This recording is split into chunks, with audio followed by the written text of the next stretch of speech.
On. Hey everyone, welcome back to the Primal Blueprint podcast. If you're listening to this, this is also a video episode. We will put the YouTube link in the show notes. Brad Kearns, one of our favorites, longstanding Primal Blueprint family member, and also New York Times bestselling author with Mark Sisson. Brad, welcome back. You're my Elle buddy. Russ. Oh my gosh. I have a warm feeling in my heart because I know I'm about to get taken on a journey by one of the great podcast hostesses of the planet. And I love listening to your stuff because I think you have a beautiful blend of dragging insights out of the interviewer, sometimes new, fresh stuff that they haven't said before on other shows, and then interjecting like your own life experience and, really, really smooth. So I'm a big fan and I'm just honored to be on. And I know we're going to Well, take and this let's thing talk about in the walking. background, if people who are watching this video or you're not watching, Brad's background is his logo for Get Over Yourself podcast. So Brad hosts his own podcast as well. And sometimes he's also on the Primal Blueprint channel on the Wednesday release where he interviews people still as well. I've known Brad for 8 years now, sort of like met you and Mark together at the same time. And I'm so excited to see your success and see that you became a New York Times bestselling author because you are such a prolific writer. You put out so much good content. I'm so happy to see that you got that wonderful stamp that comes with being a New York Times bestselling author. And now so many other interesting things. We're going to talk about this product that came out, but most people are asking you about health stuff all the time. You were a primal endurance athlete trained by Mark Sisson for many years. You've been through the ringer. You have exhausted your body. You have depleted yourself and have to come back from the dead. I mean, you've done it all. What's the most important protocols now in your life? You know, of all the biohacks, right? Obviously you're paleo, primal, low carb. I'm assuming you would go in and out of keto and just be metabolically flexible. What are you like onto now that you're like, oh, this is my jam and this is what I do regularly? Yeah, I think there's been some exciting breakthroughs, especially in the fitness scene. And one of them that's become greatly interesting to me is this concept of micro workouts. And there's a video of Mark and I talking about this. I think a lot of the listeners are familiar with other people touting the benefits of, staying movement and active all day long. And so we know that by recent science that just moving around more in daily life is actually more important to health than sticking to a devoted fitness regimen. And there's this scientific concept called the active couch potato syndrome, where they've identified in a fit population of people that go to the gym every morning, devotedly get on that bike at 6 a.m. or put in their 30 miles a week running or whatever, but they have a sedentary pattern of life where they get on the subway, they go to work in the office, they come home, they sit on the couch, they watch Netflix. Even though they do that devoted exercise session, they're still showing the disease risk factors that sedentary people do. Because after all, even if we're exercising an hour a day, which is a lot for many people, that's 7 hours a week out of 168 total hours. So just to be able to get up and go climb a few flights of stairs every couple hours at the office, workplace, or walk around the courtyard, or do a set of deep squats in your workplace, one set, a few times a day, is being seen as more important than being a fitness queen or king. And when you take that insight further and realize that there's a lot of risks to being a fitness freak. And like you mentioned briefly, I destroyed You my were that health. freak. Yeah. I was a professional triathlete training for hours and hours a day at great expense to my health. When you look at it from a distance, when it's all said and done, I was very fit, but I was not very healthy because I was overdoing it. And okay, that's fine. That's an elite level person who's putting in hours and hours. But the average person that goes to the gym is at extremely high risk for the same problems of overdoing it, suffering from breakdown, burnout, illness, and injury, drifting back towards carbohydrate dependency because the workouts are slightly too difficult, which causes you to feel depleted and exhausted after, which causes you to crave sugar and burn sugar. So in a lot of cases, these devoted exercise regimens are not working. We can also see that if we go to a starting line of even a marathon or a triathlon, or go to a CrossFit workout facility, or go in the gym and watch the personal trainers working with their clients, a lot of people carry excess body fat despite a huge devotion to fitness. So something's going wrong there. One of them And is that really back to the basic Primal Blueprint laws of them doing kind of chronic cardio? Yeah, it's overdoing it. And secondly, not moving enough and not doing a general active lifestyle commitment. And in a lot of cases, Katie Bowman calls this the lazy athlete syndrome.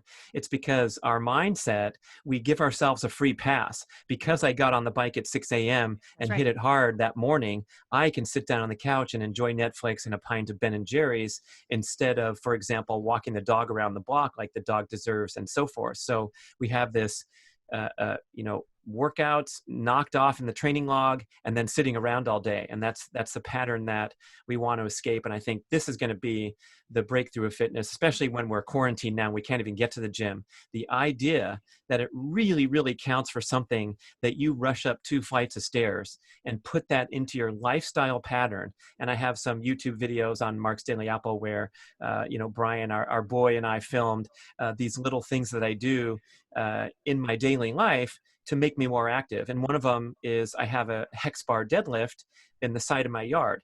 And it's on the path. When I take the garbage out of the kitchen to the garbage can, I pass by this deadlift bar. And when I pass by, I do 1 set, not 5 times 5 protocol with a superset stacked with this and that. No, I go over there, I lift the bar up, maybe I do 6 reps, I put it down, I go back to work.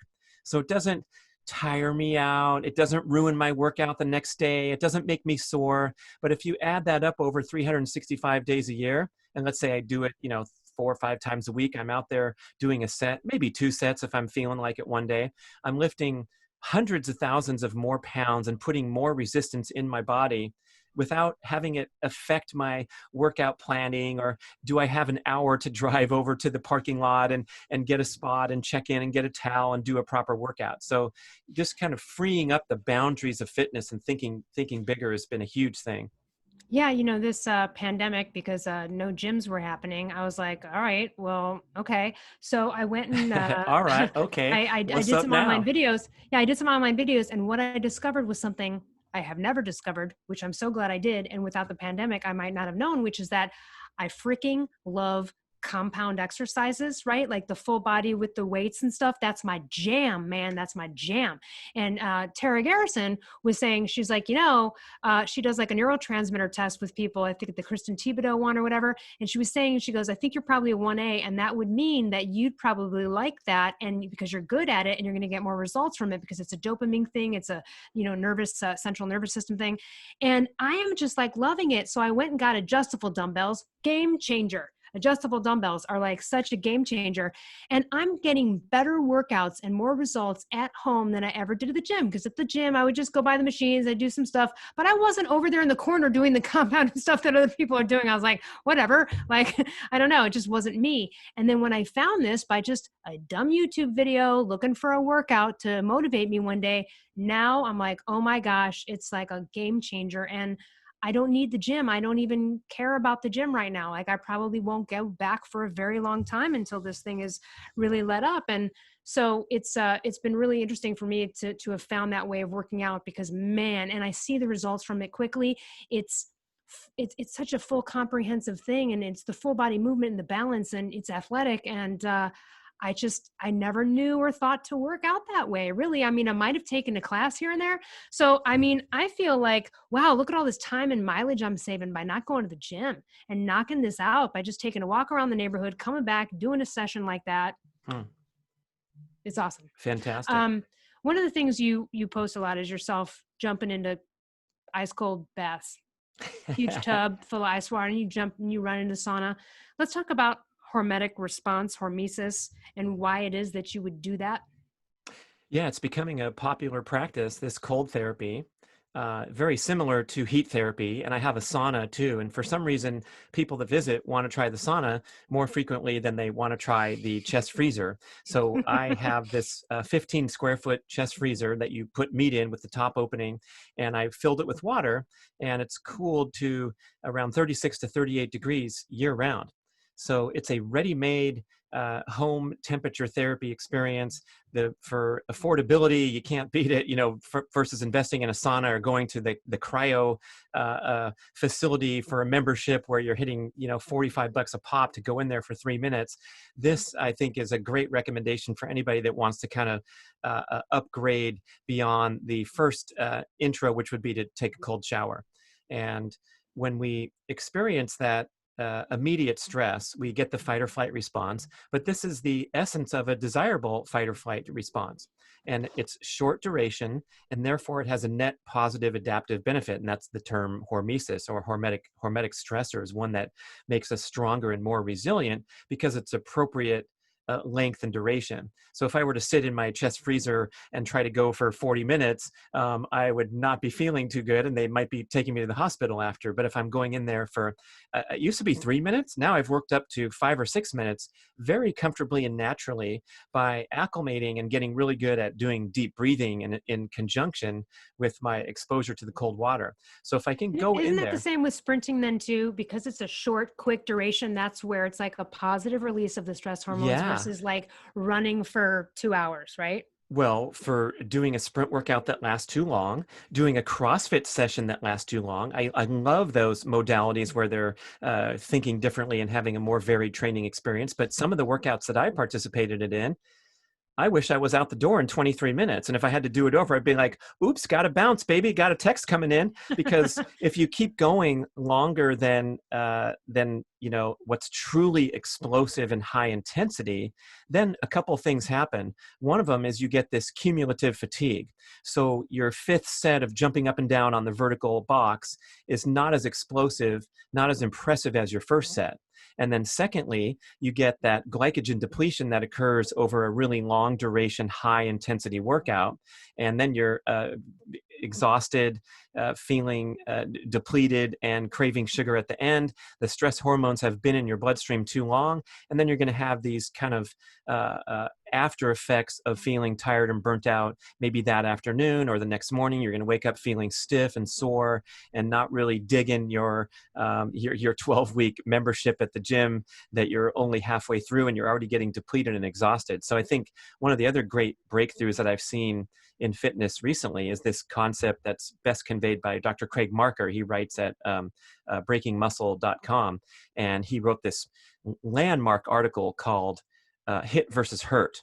We all know what HIIT stands for, HIIT, high intensity interval training. It's touted as the great workout, and you can get so much more benefits than jogging around for an hour if you do these really high intensity interval workouts. But most of them last too long, and they're too difficult for the average performer, and even for the high level performer that's burying themselves with the crazy workouts like we did as triathletes. So if you take the alternative that Dr. Marker conveys, it's called high intensity repeat training.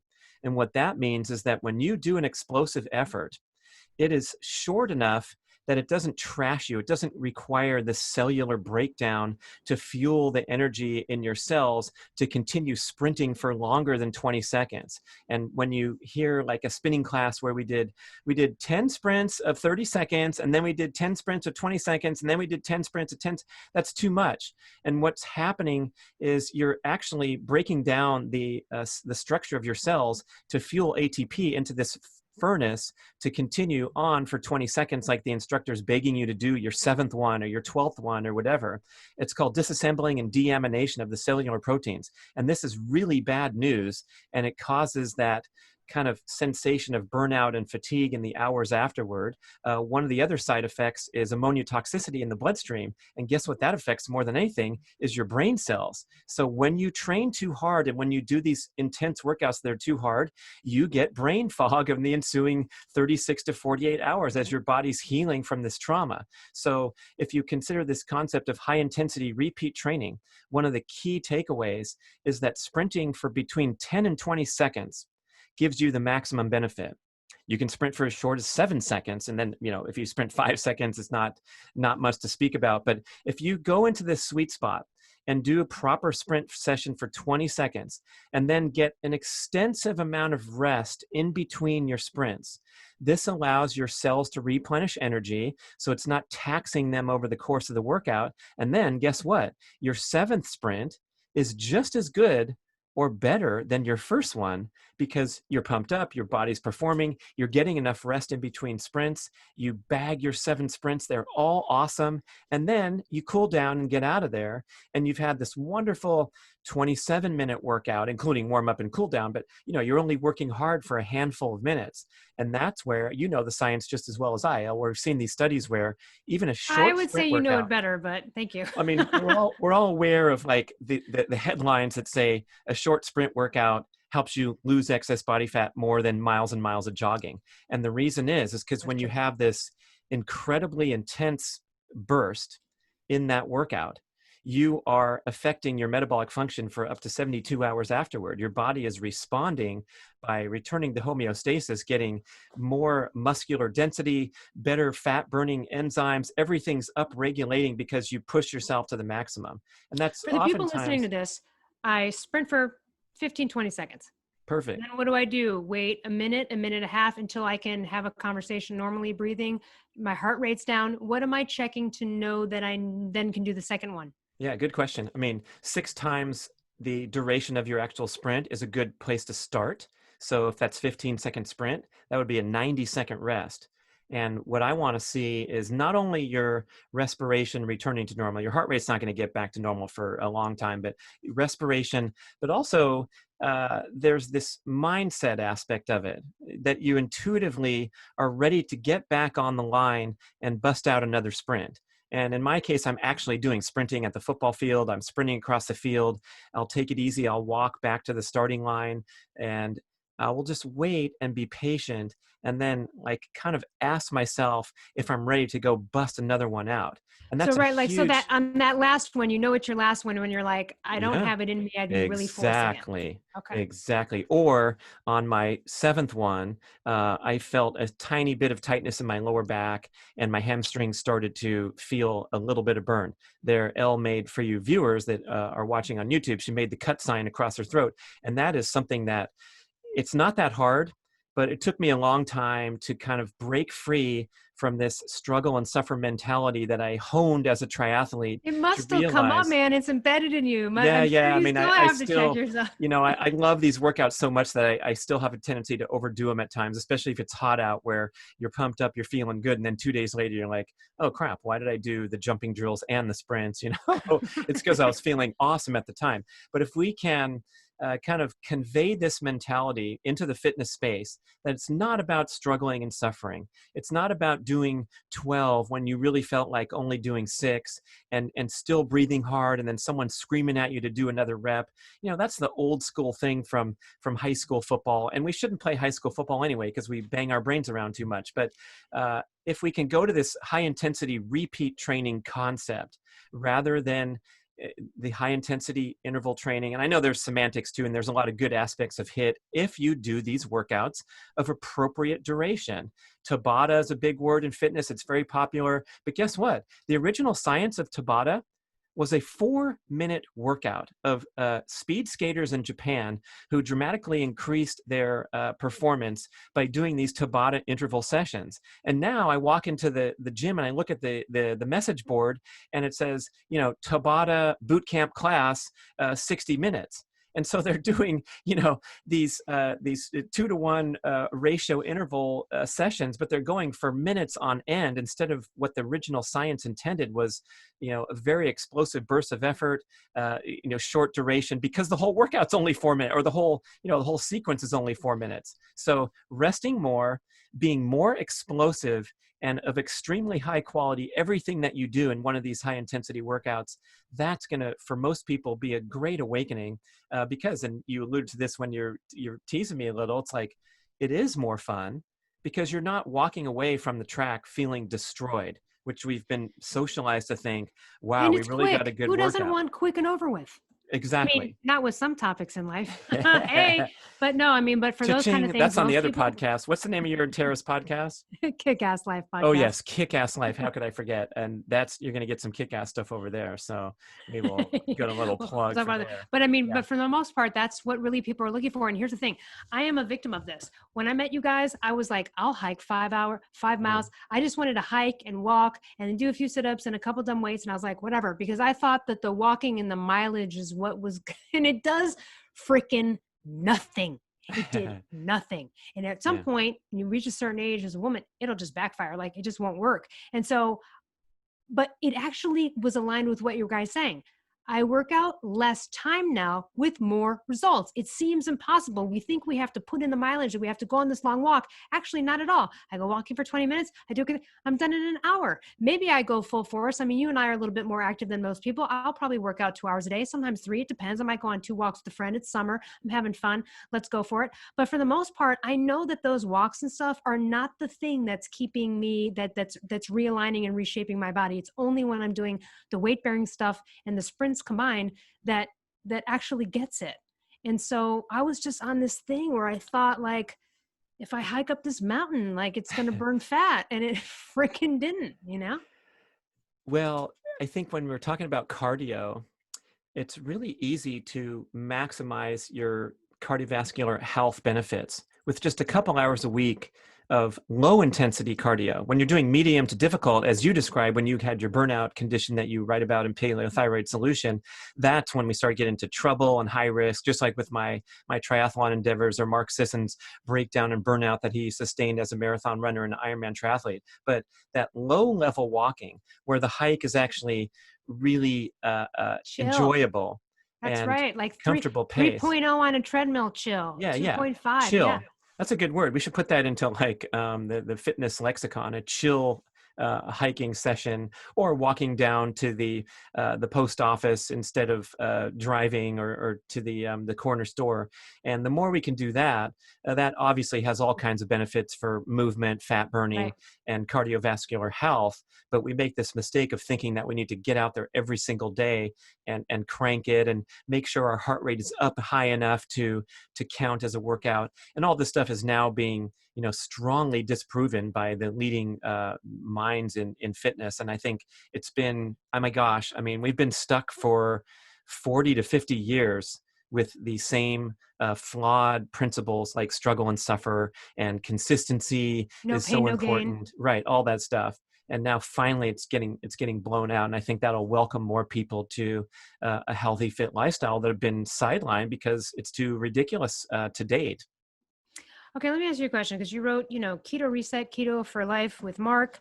You've done your own keto experiments. I remember talking with you on some personal levels through them. Maybe we'll touch on that when we talk about your awesome new product.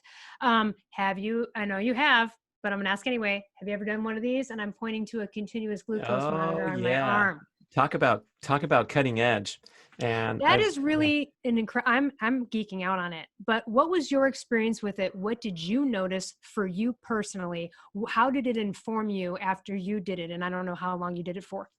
Well, I just got into this technology talking with NutriSense and another company called Levels, who are both putting out this stuff. Yeah, And I'm it's doing just, NutriSense right here. yeah. I mean, everything's emerging right now. So we're talking here in the summer of 2020, and it's really exploding in awareness. So I got one and I stuck it right on my wife, Mia Moore, because she went to the doctor and delivered an adverse value for her fasting glucose. And we're like, holy crap, this ain't good. And she was coming off months and months of intense work where she was sitting for long periods of time and not adhering to her exercise routine. And it happened that she got it right when she retired, and we had vacation time. We went to Yosemite for hiking. We went to the Oregon coast. And so every day was like super active compared to the starting point.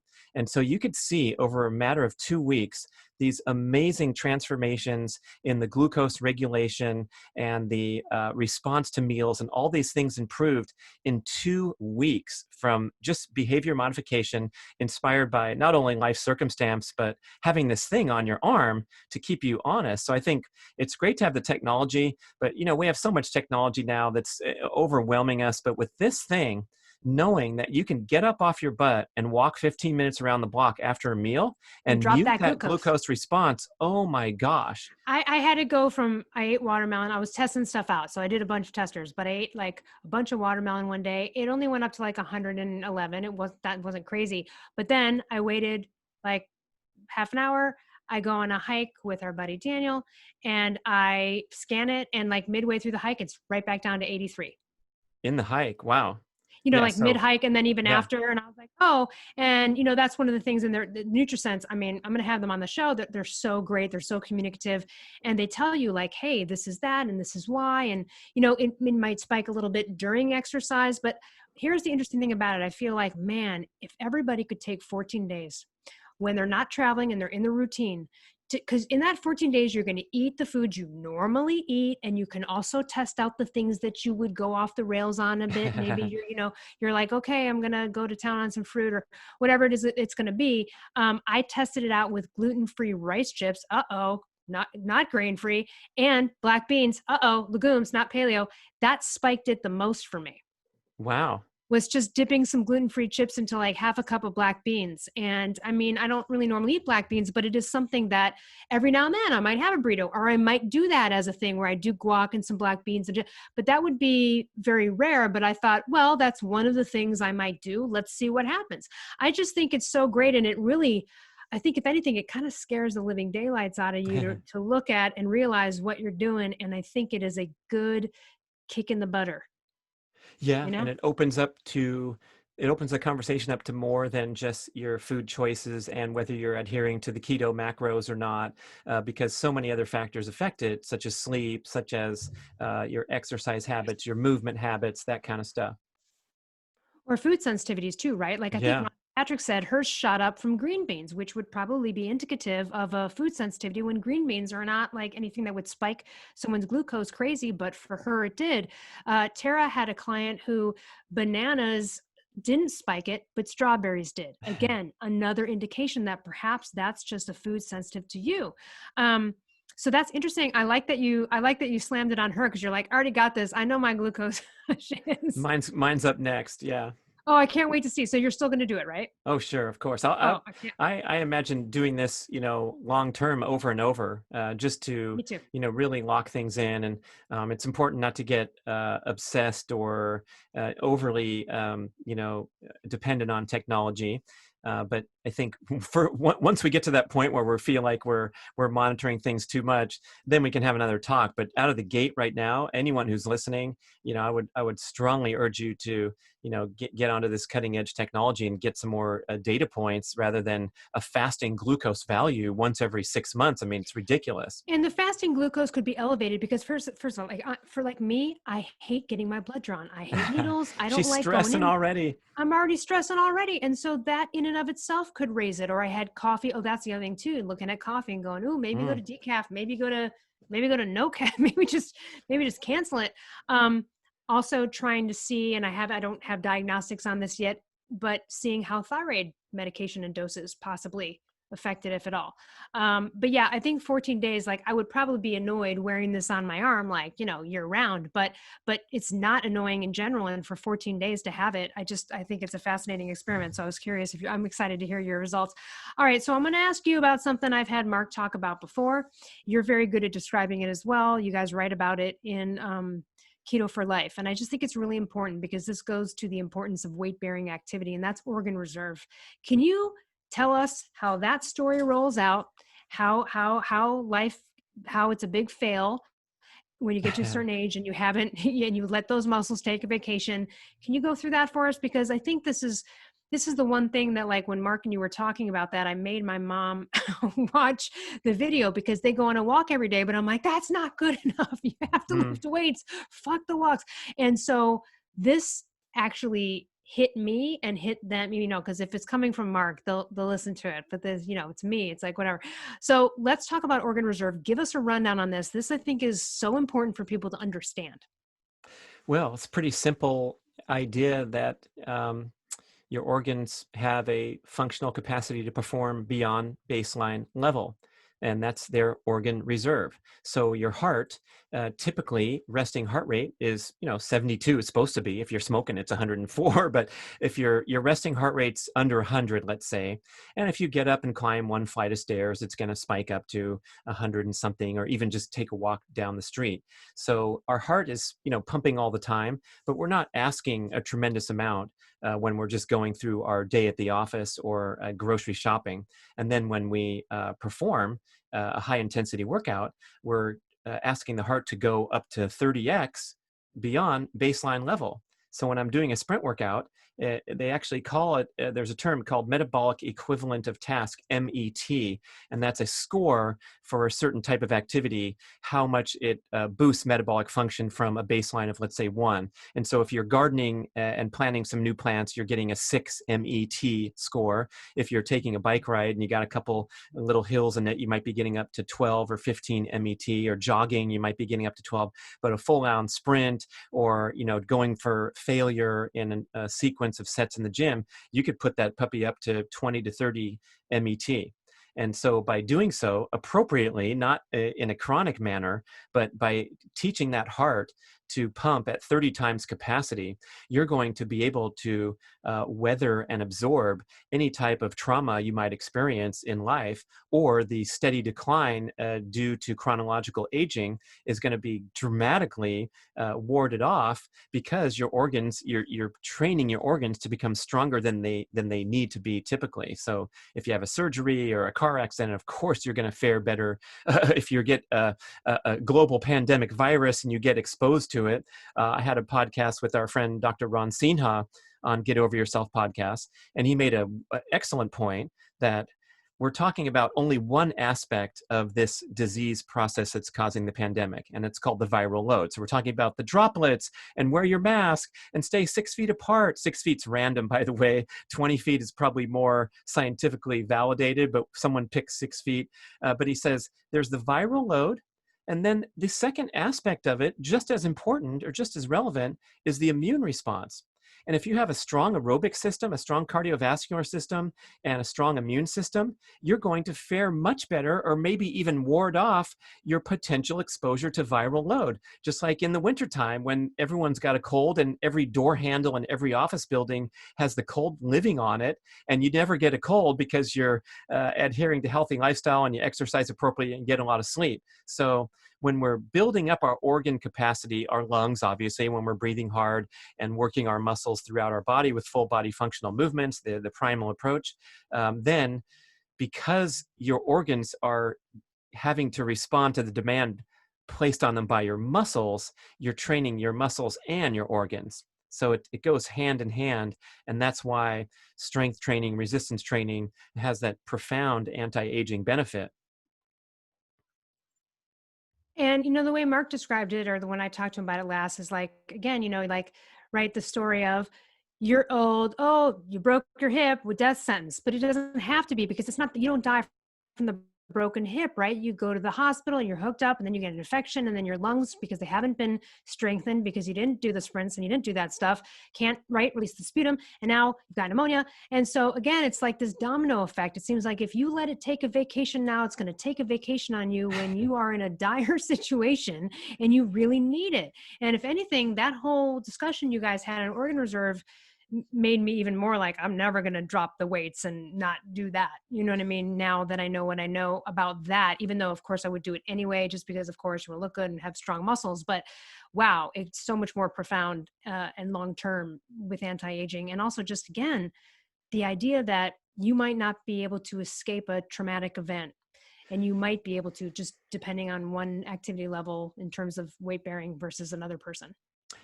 I mean, if you want to get motivated and psyched to appreciate the importance of this and keep fit and active, the direct connection between fitness and brain function is pretty amazing. There was a study at UCLA where they had elderly subjects that didn't get even the bare minimum of activity, like 4,000 steps a day or something. Maybe it was 2,000, I forget.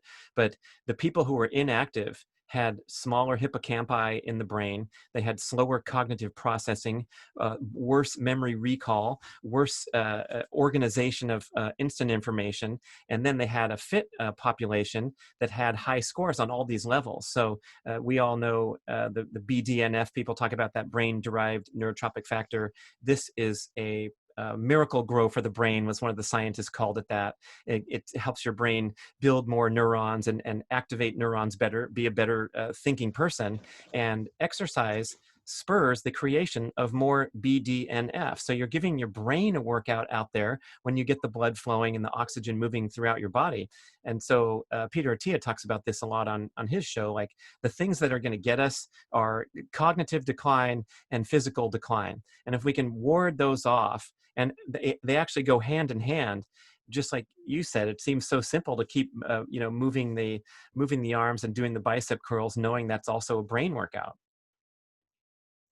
Yeah, no, it's fascinating. Let's talk about male hormonal stuff. Testosterone. Yes, of great interest to me personally, because now I'm bloody 55 years old, By the and way, my if you're listening and you have no idea what Brad Kearns looks like, you better look him up, because you're going to be like, what? He's 55. You're kidding me. Always hot, always ripped, in shape, looking good, skin glowing. Always. Same with hostess Elle Russ. Now I keep thinking you're a certain age that you were when I met you. Ooh, don't I say it forget online. that we're Let's not talk about it. I forget we're all getting older, but it doesn't seem like it. Yeah, you look the same as the Yeah, we're day I aging met you. backwards. Yeah, yeah. So, I was a athlete a long time ago. I competed on the professional triathlon circuit for 9 years in my 20s, and it was a great phase of life where I had this all-consuming passion to train as hard as I could every day and travel all around the globe and race the best guys and try to win the race and get my picture in the magazine. And then when that phase ends, I had to wake up and join real life and get a job, and I raised a family, had kids, and had other priorities going as the decades pass. But what we're noticing now is that everyone's got their window of back in the day, and everyone has a story of back in the day when they did this or did that, or played a little ball at the single A level in the minors, or whatever their great story was, until they messed up their shoulder. They were going to play quarterback for SC, blah, blah, blah. And then we're sitting here watching the NFL for 9 hours every Sunday, and glued to the television during March for March Madness, and seeing how our pool goes. And we're not even doing a basic level of participation in life, or goal setting, or competition. So I've had now plenty of years to reflect on what it was like to be an athlete, and organize all these other matters in my life. But there's still a little slice of pie left for me to be that guy that gets lit up every morning with an incredible competitive goal that is going to require some work and some devotion and some commitment. No, I don't have 6 hours a day to go training, but I can choose an age-appropriate goal that fits nicely into my lifestyle. And I've been tracking testosterone and trying to optimize my health for many years now, and we've talked about that on different shows. And so we created a supplement with the folks at Ancestral Supplements that's animal organs put into freeze-dried form into a capsule that give me a nice natural testosterone boost, unlike a lot of the synthetic products that are out there touting that. But I think when we So hold on. So what is it? Is it chopped up hog balls? Like, what are we talking about? Yeah. Pretty much. Is it? So no, tell us what's in there. Yeah, What's in there? it's called Male Optimization Formula with Organs, MOFO. I came up with that clever name. Brian Johnson, the Liver King himself, came up with the formula. But this goes to the great ancestral tradition that's been strongly validated by great research, Weston A. Price and others, that there's an effect of consuming the organs of an animal on the corresponding organ in the body. So you have a positive, beneficial impact of, for example, consuming liver, the most nutritious food on the planet. And in the case of a testosterone formula, we're talking about the male reproductive organs. So in the formula is heart, testicles, bone marrow, liver, and you're getting the technical terms are the proteins, peptides, enzymes, cofactors, and molecular biodirectors from, let's say, the cow's testicles, and they're having that signaling effect in the human body. functional medicine people have known this for a long time. The ancient healers of Native Americans, when someone had a weak kidney function, they would be fed kidneys of the animal and they would come back to It's in health. the thyroid industry for years. Thyroid patients have been Thyroid, using desiccated ACE, thyroid, adrenal sure. cortex Yeah, extract, and yeah. glandulars. Now, it can be supportive. It can be the step above a herbal adrenal support formula. You would then go to the ACE. But yeah, I mean, this has been going on for a long time. Even before I even knew what was going on with my thyroid 15 whatever years ago, they had glandulars and stuff. All the homeopathic pharmacies and everybody knew what they were doing then. And let's just give a shout out to Ancestral Supplements. I have all of their products except for the prostate one, since I don't have a prostate. But yeah, I have all of them. I switch them up, and they're a great company. Love that guy. He's awesome. So I'm so glad you're working together with them. So did you test, did you take a blood test? Did you test before and afters? Like, what's going on with your testosterone? Yeah, there's different ways to test. One of them is your libido and your wife's happy. your ability to perform when called onto the court. And everyone's looking. How's that going? How's that tennis performance going? It's pretty good. Yeah, I'm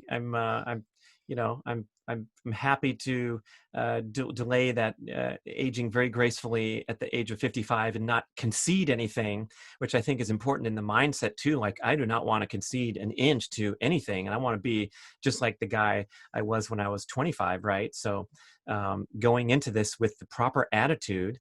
And then one thing about supplements that I'll say is I've taken so much crap over the years, and it's overflowing. If you look at on the video, you can see in the corner I have a supplement shelf, and some of the stuff sits there until expiration date, and you wonder, do I feel better? Do I not feel better? Is this worth the investment? And so what I'm looking for is not some magical boost like you hear on the infomercial where my mental clarity was amazing. I sat down and wrote a book in 3 days. It was fantastic, because that's basically nonsense and bullshit.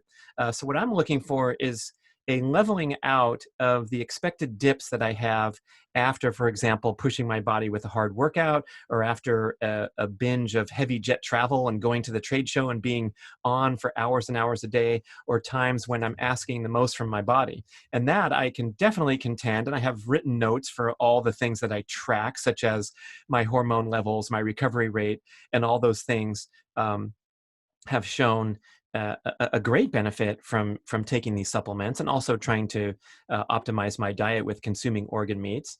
But I'm not looking for magic bullets as much as I'm looking for being able to level out. System support, good term, yeah. What about okay, so just devil's advocate question here.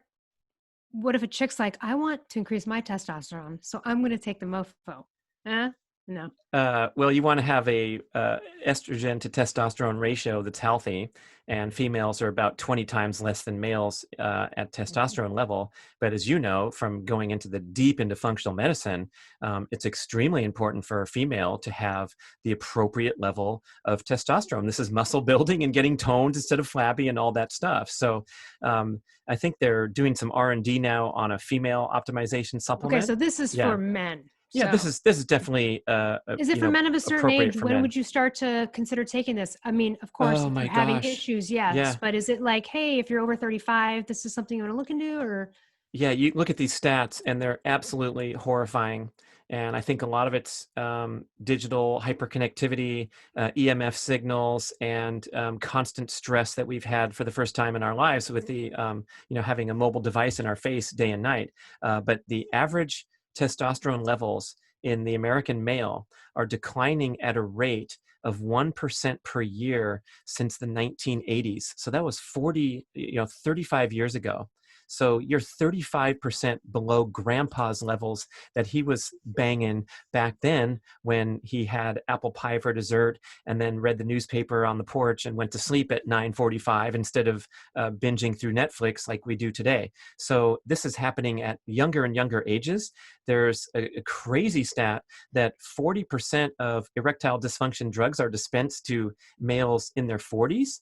Yes. Oh, okay. So we're dipping down into the lower age groups like never before, and it certainly can't hurt, because there's two elements here. I talked about the the cofactors and the biodirectors having that signaling effect on your own hormonal function. But secondly, you're getting an incredible burst of nutrient density when you're taking an organ supplement, just like you are when you're eating an organ meat. So if nothing else, it's a multivitamin in the perfect form as nature intended, rather than an extraction or a chemical alteration like you see most of the stuff on the shelf is called a vitamin supplement. And I would really accurately call this a food supplement. So it Do you certainly take it can after benefit you work anybody. out? Are there specific times when you're like targeting to take it, or does it matter? I take it day, night, inside, upside down, whenever. Just when I try to remember, but I also kind of load up Putting some after when I need to reload, when I need to recharge my batteries. That's when I take a large amounts. And I think not to kind of sound like a product touter, but when you're investing in something. And we know we all have budget concerns. We want to make sure stuff's worth taking. I advocate taking a lot of it for a sustained period of time to empty that bottle and really see if you can notice a difference, rather than having a half-hearted commitment to say, yeah, I don't know if take this one stuff every works. other day I and don't take it that half-ass it. much, but I'm not sure. Well, be sure one way or the other. And, most of these great merchants who are making quality products and walking their talk will give you a money back guarantee. If you don't like it, say, hey, I didn't feel anything, and gladly, you'll be okay. But yes, talking about walking your talk, I think people should look at that ancestralsupplements.com about us page and see what kind of lifestyle Brian and his tribe are living down there, because that means a lot to me, that someone behind a product is actually, doing the research, living the dream. And in the case of MOFO, it's not just a product, it's a lifestyle mission. So we created this complete package of an assignment for males to hit 1 through 10. You can see it on my website, bradkearns.com. You can click on MOFO, and it has the actual assignments of other stuff that you need to do to make the product work the best for you. Number 1 on the list is, optimize your sleep. And there's a bunch of other ones. Number 10 is quit being an asshole to your girlfriend or your wife, because we have all kinds of ways to trash our testosterone in modern life. One of them is engaging with the screen too much and not getting proper rest. But the other ones are just engaging in life in a manner that's too stressful, that it's not aligned with your mission to be the best man you can be. So it's a little bit of tongue-in-cheek humor there, but it's also really important to see everything as a big picture, rather than these quick fix approaches that we're kind of conditioned to try to follow because we don't have enough time to do it right. Well, you're one of my favorite mofos. And no, but seriously, so ancestralsupplements.com, mofo. I like it. Sorry about that noise that just went by. What else are you excited about? I know you got some stuff down the pike here. You don't have to reveal the title, but you are going to be coming out with another book with Mark Sisson. When should we expect this ish? Oh my gosh, fall of 2020. So the show will publish before that, but this is going to be the diet book to end all diet books, called 2 Meals a Day. And, Mark and I have been promoting the primal lifestyle in the books for 12 years now, starting with the Primal Blueprint. Mark's been promoting since Mark's Daily Apple launched in 2005. And we've built this amazing community. I'm sure 93% of the listeners could consider themselves part of the ancestral community. Absolutely. They're aware of the other leaders. They engage in other content. But I think the next step for us is to kind of step outside of our little bubble, where we love to go to Paleo FX and wave to all the other people that are wearing the orange lenses and their Vibram 5-finger shoes, and everybody's living the dream already, and talk to that person that's sitting next to you on the airplane seat or the subway bench, who's completely disengaged and still subject to the flawed conventional wisdom that's still being put out there, and people are still buying into that fat is bad and a grain-based diet is the way to go, and all this kind of stuff. And so to do that, you have to cross over from this kind of caveman mentality that might be too extreme or put people out that don't have time to live and breathe fitness, and have something that's appealing and at appropriate commitment level, so someone can go, okay, I get it, I'll try it. So that's why we picked the title 2 Meals a Day. And basically, like we were joking I'm already on that program. yeah. I mean, like we were joking off the air, it's like, quit eating so much damn crappy food too frequently, and you're going to get much, much healthier. And so we do have to get There's a rid of. guy at Paleo Effects the year when we were there, just or was it 2018? And they were going around. They had they had stickers. I got one. It says like, "Stop eating shit for lunch." That's just all it said. And I was like, Bumper sticker, love it. it's pretty Yeah. awesome. So we actually have two issues here. One of them is the prevalence of this nutrient deficient food in daily life. And I think most of us listening are doing a great job getting rid of the refined grains, sugars, vegetable oils, sweetened drinks, the things that we know are just nasty and don't have any benefit. But even if you're eating cleanly and you're all into the keto thing and you got your fat bomb recipes and you're all set up and you're tracking your macros with your apps and all that stuff, we have a tendency to eat too frequently, especially little snacks here and there. And every time we snack, we immediately shut off fat burning in order to burn what we just consumed. It might be a fat bomb. It's not going to spike your blood sugar, but we still shut off fat burning and transition over to burning the fuel that we consumed. And this will compromise a lot of goals. And if it's the case of a carbohydrate snack and spiking insulin, then we're going to go into disease pattern, even if we're snacking appropriately on the wonderful Cliff bars and power bars and the people that used to sponsor me that I used to slam down my face all day long. That's the kind of thing that I think the next gateway, the next breakthrough in diet is to, have these compressed eating windows and have a feast or famine sort of lifestyle pattern rather than the constant grazing lifestyle pattern. I love it. I cannot wait for the book and have you guys on, or you'll interview him, or I can't wait. By that time, I hope the three of us are in the same room. We'll see, though. You never know. Let's do that. I'd like to come at you rapid fire with a lot of questions, but yeah. Okay, what else are you excited about? Anything else in the loop? You've got your Get Over Yourself podcast, bradkearns.com. So many great books, so many great courses too, like Primal Endurance course, Keto for Life, a Keto Reset course, so much. And that's ketoreset.com, right? For those courses? Yeah, there's so much going on. It's you can't even believe it. It'll make your head spin. But I think I'd love to leave the listener with the idea that if you just take a baby step every day and not feel overwhelmed and never ever get discouraged, even if you had a bad day and you ate too much ice cream and had a Mars bar for a snack, even after listening to the show, I think it's so much better to be positive and to realize that you can make progress every single day. And when you start inching forward, that gets into the habit formation aspects of how we live. And someday you'll become confident as fuck that you can, stay with all these goals and have a better life than, you even dream about now. Always great to talk with you. You are such a wealth of knowledge. You are amazing. And you're also an amazing encourager. You have such a positive attitude all the time about people and helping others. So do you, girl. That's why you're in the hot seat as a hostess and bringing out so much great content. And I think connecting with your guest in a really meaningful way. So I appreciate you. You too. All right, man. We look forward to that book and having you back on as usual. Boom, boom.